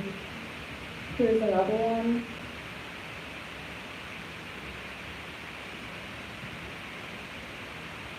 We have 5 more minutes. And I wonder if anybody wanted to ask a question? Where is that? That is the job. I was just curious. You've done a mention that you were telling me the notion of nation and belonging, and that's something that most of us do or find helpful in belonging to nation, religion, or whatever you might know. And the question I guess is for both of you, having this background of international, having lived abroad, like different countries, and not being specifically from one place, where do you find this comfort? Like, how will you, where do you feel you are from?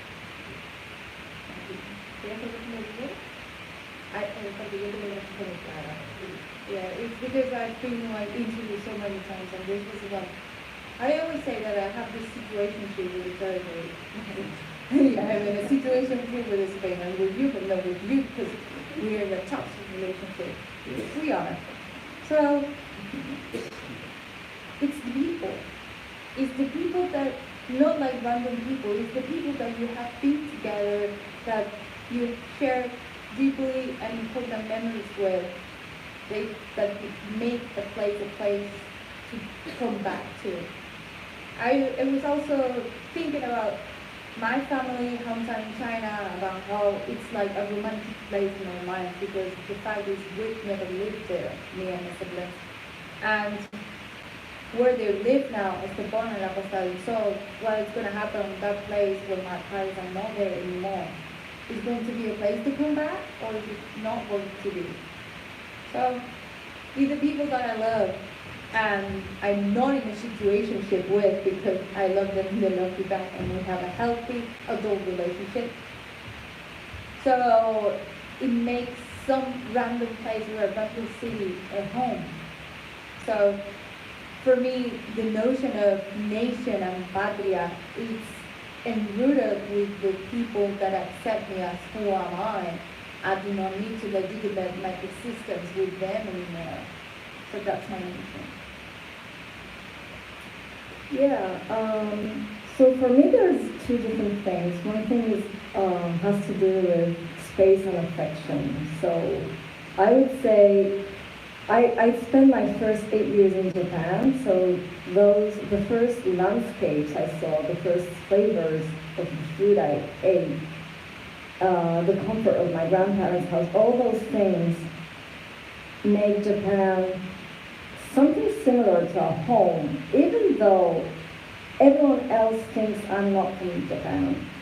You know, for me, it has a very special value as a place, but that has to do with place and affection. Identity is way more complicated than that. And the way I navigate that is that I don't think cultural identity is that important. So I think we're obsessed with it right now, nowadays. We're obsessed with cultural identity, but I'm way more than where I'm from. You know, I think there's a difference between who we are and what we are.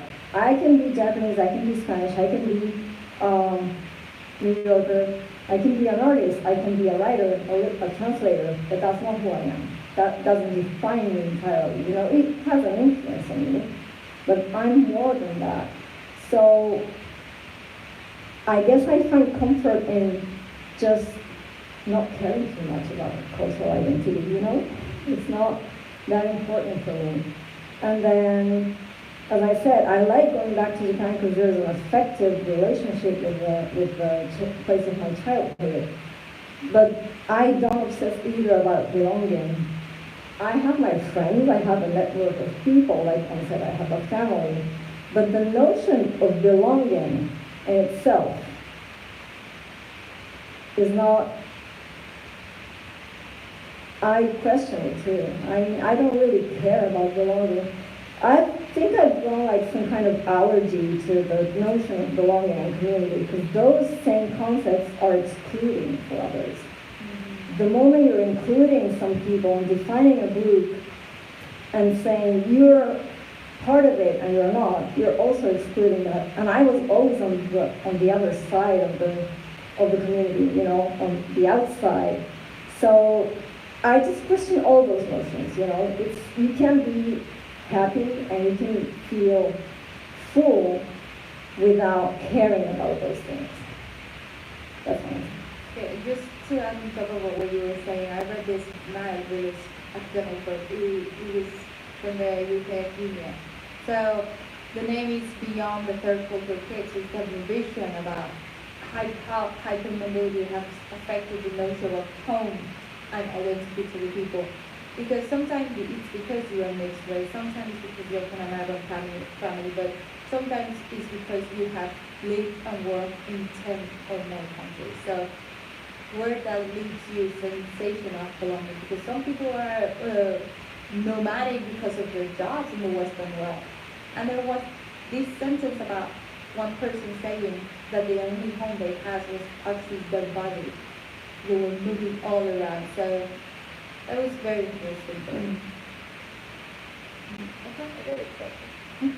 I guess you read about the record talking about the movie Studio Play he's on he's like the Spookies on HBO. It's a very strange one he has an entire set where he just talks about kids. But this movie is kind of is sort of talking about what you just talked about, the nation person, Paul Patterson said about him trying to migrate to the US, but you look at it in such so similar terms to the way you just described it. Oh. It's kind of like it growing real a little bit because even Lisa was supposed to be recycling for the last 6 months ago, kept getting pushed back, and like something about moving and all that. Sounds like it's similar to what I keep going to. I just wonder what point some suit said yes, we'll give you a movie because obviously there's a discussion. Mm-hmm. Obviously there's formula for that, and I was wondering if a part of your scene, not just a relation because of mutual students, but a relation to mindset amongst other creators. that you're seeing out in the world? You're like, you know what, if I don't become commercially successful, that doesn't matter to me. I'm really going to see what I have to say on social. Is that something you're finding more and more amongst people that you are? I think so. No, I think there's more and more self-publishing, and then there's a lot of online platforms that help us to show our work. And I don't know, maybe some of the people who I know who self-publish would like to go mainstream, but I think very few of them do, actually. Yeah. So we don't mind being in, like, in the shade or... I think because I remember in this book of Hayley Patrick Park, Minor Themes, so she was a poet, and she was in the master degree of poetry, and she said that the illegibility is a form of resistance. So I kind of, because I was published in mainstream media, I was mistreated by the journalism in Spain, so I was so angry, and still are so angry all the time. Why the toll to pay is to be disrespected if I want to do art? So I kept thinking, what was going to happen? I'm already published, so I don't know. But you know, I was complaining with Tana outside. Being an artist is such a difficult, it's fucking shit. I was so angry because I'm also very practical. You know, I want to pay rent, I want to have a car. So it's complicated. But I do love and fantasize with the confidence that self-publishing has been, don't caring if nobody understands you. Or I just find really interesting. I really appreciate that. Bueno, muchas gracias, ¿no? Thank you so much. Yeah, thank you so much. Thank you. One of the best things that happened this year was Tony's coming to America. Thank you for bringing Tana to us too. Thank you so much.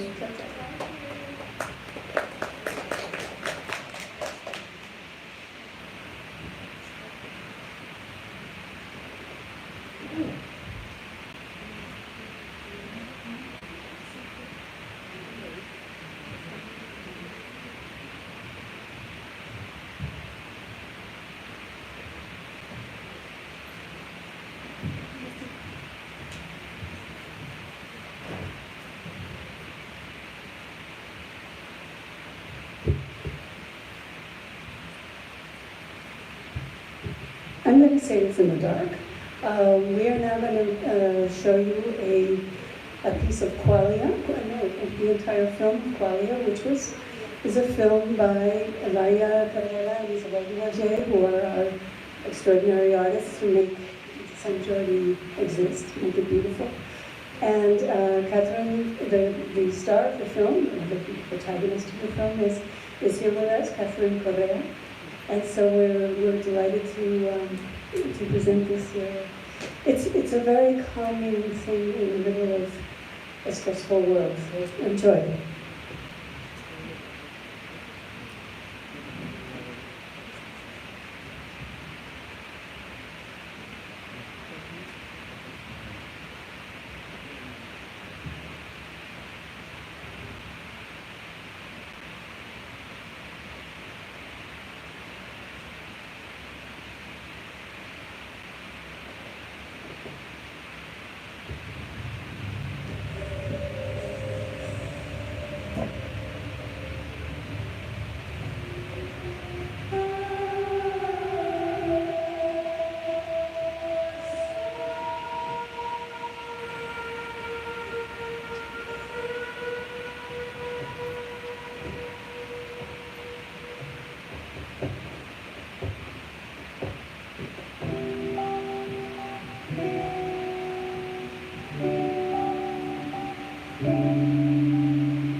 You should also know about Raya and Isabel that they're kind of like art magnets, because everything they do is with collaborators, with musicians who are part of their projects.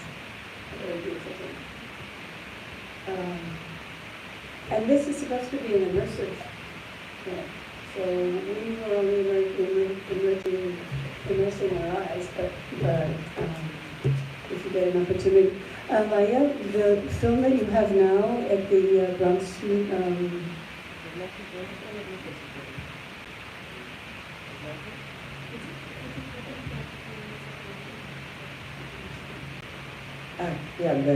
I want to say that Kalima to me was exactly like Marian was saying, is that was like a big immersive installation. It was to be presented in a large scale and sort of we immerse and everything there. It's not as a visual poem, the idea is to navigate this London connection. Qualia is like is a philosophical term that describes a raw feeling. It's the first impression you have of something. It's the first experience that you have of something. And it's private and unshareable because it's a level of consciousness that's only particular to every person. Then that was kind of the perfect excuse to talk about this need also of research, going back to the popular section that we had before, research for identity, for connection, then this is a love letter to nature and the longing for connection, the longing for which to be our trying to divide in the video market kind of is a bless to all of us and also to our surrounding, our making sense of everything. And by the end of the thing that we have perennial exhibition, it's called Perennial Land, it's about climate change. And I'm getting a lot of different dialogue about our relationship with the environment. That you can see right now at the Box Community College. Thank you so much for, and also I wanted to acknowledge that Catherine Correa, which is the performing artist that we have been collaborating for many years. This could not be possible with her, I don't know, talent and we it's difficult sometimes to have, like a character that manages to symbolize so many things, and at the end also this idea of the three fates, the maneras, this idea of present, past, and future. Then anyway, we're so happy that she's here with the help of our assistant producer, which is Paloma, as well. And the music also was composed for the kids with amazing composers and singers, Erika Green, which is like a songwriter and lyricist we have worked in the past. and I think that, I mean, I have small photos, which is an amazing component. Thank you, and then let's keep continuing because we have more music and more poetry, you know.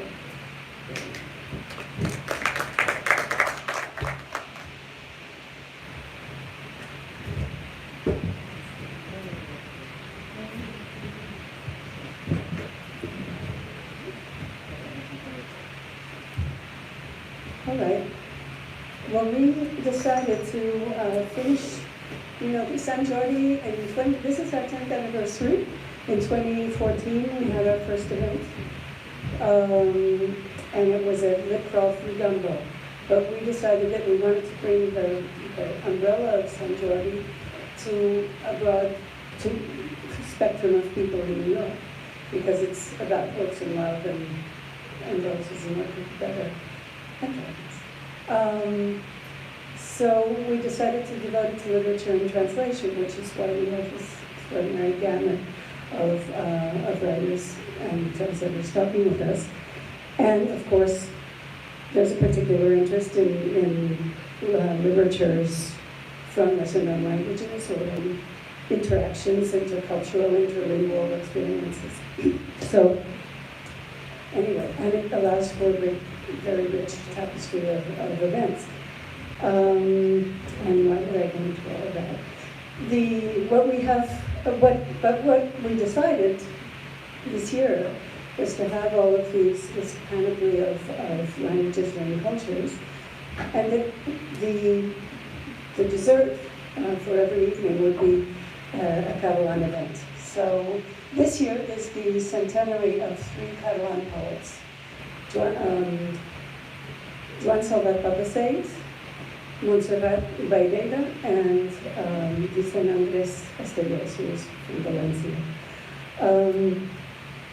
Joan Salvat Papasseit is from Barcelona, and I haven't been able to find where Montserrat Baideda is from, because she, of the 3 poets, is the least known.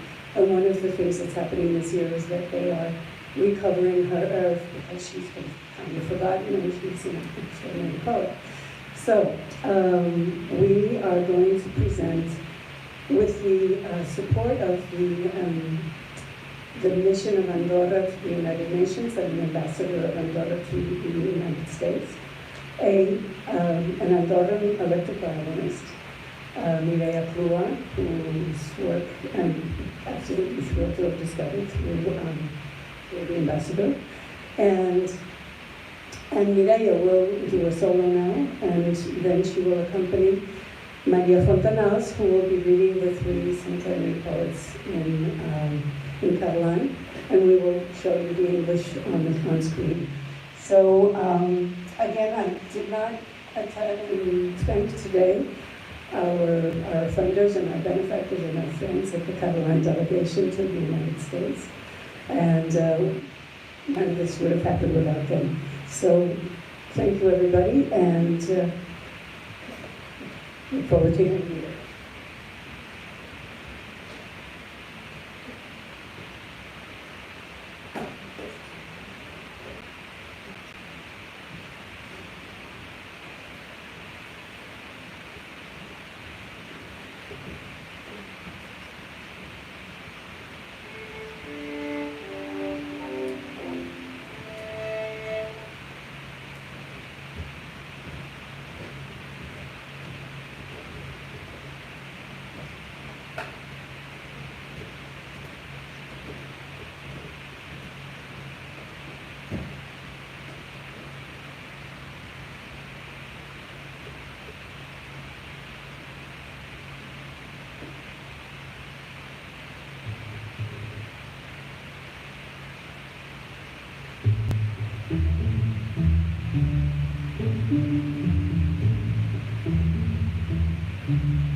Quin vellut el que desplega la rosa.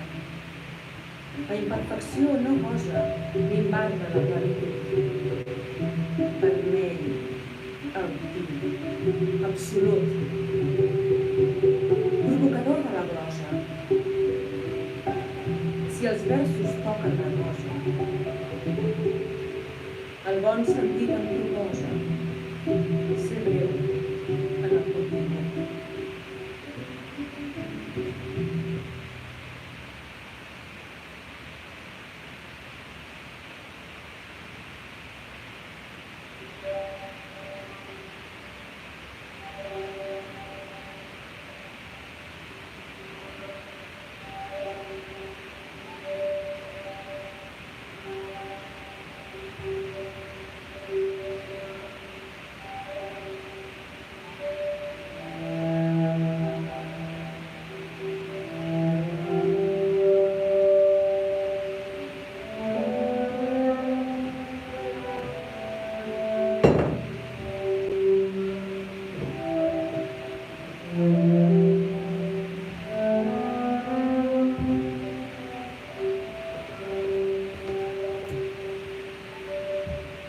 Ni flor ni perfum, fulla sense tara,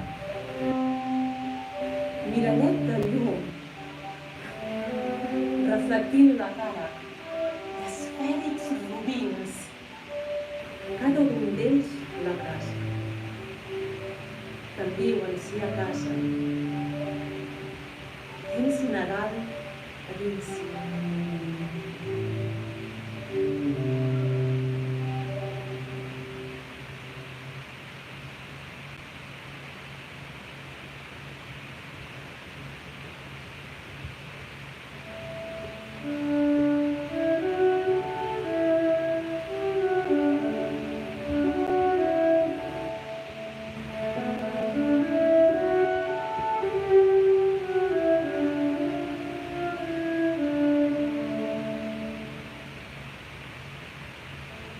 Joan Salvat Papasseig.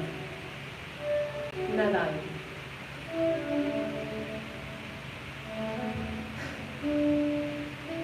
Sento el fred de la nit i la simbomba fosca. Així el grup d'homes joves que ara passa cantant. Sento el carro dels avis que l'empedrat recolza i els altres que li vencen, tots s'adreçar al mar. Els de casa a la cuina, prop del braser que crema, amb el gas, tot encès han enllestit el gall. Ara esguardo la lluna, que m'aparli una plena, i ells recullen les plomes i ja enyoren demà. Demà. Posats a taula oblidarem els pobres. I tan pobres com som. Jesús ja s'ha anat. Ens mirarà un moment a l'hora dels postres. I després de mirar-nos,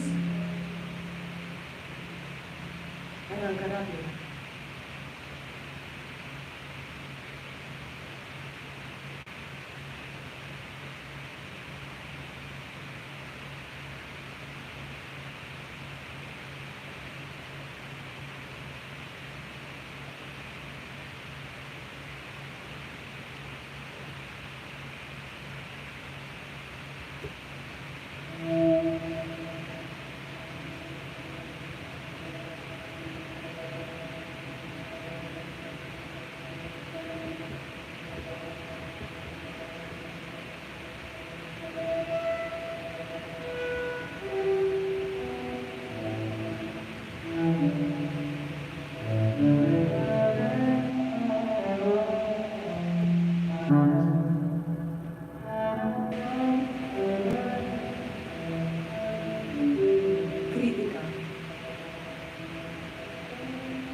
l'avantguardista, amb una lampareta de butxaca. Jo no veia la mitra, veia els seus ulls. Destriava la roba i ensenyava un cosset de vímets d'alumini. Jo veia les cireres del seu pit. Li brillaven les dents, molt d'argent, però jo mossegava el seu llavi de carn.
Sant Andrés està llest.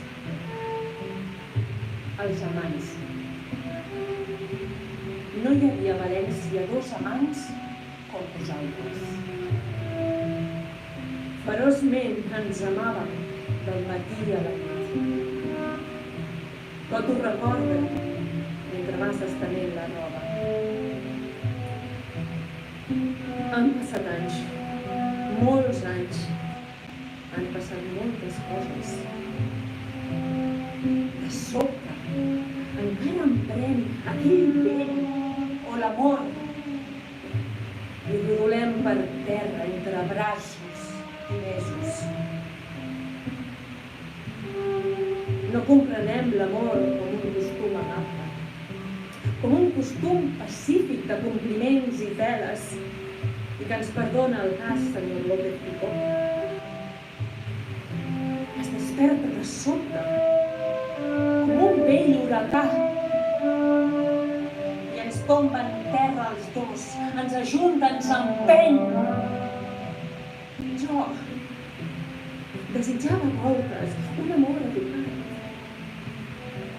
i en marxa el tocadiscos, negligentment besant-te, ara minúscula, i després el bessó d'una orella. El nostre amor és un amor brusc i salvatge. Tenim l'enyorança amarga de la terra, d'anar a revolcons entre besos i arrats. Què voleu que hi faci? Elemental, ja ho sé. Ignorem el patriarca i ignorem moltes coses. Les estances de riba i les rimes de vella. Després, tombats en terra de qualsevol manera, comprenem que som bàrbars i que això no deu ser, i que no estem en l'edat, i tot això i allò.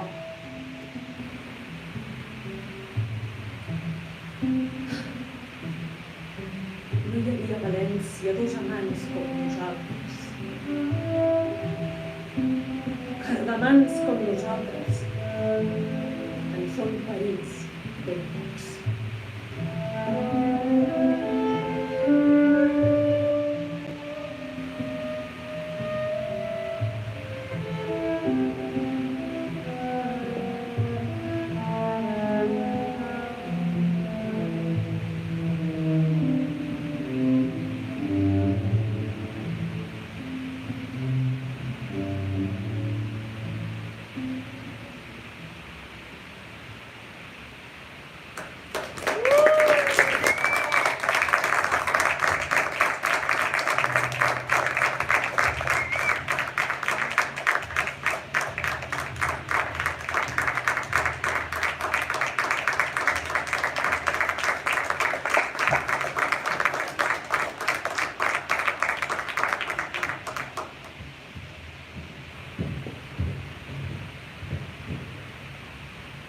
translations for the last of it goes, but we, I don't know what happened.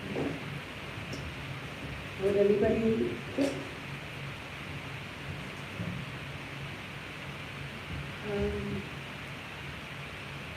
I'm wondering if you'd like to hear the poems in English. Yeah. Yeah, how many, who understood them? Does everybody hear that Catalan? Oh,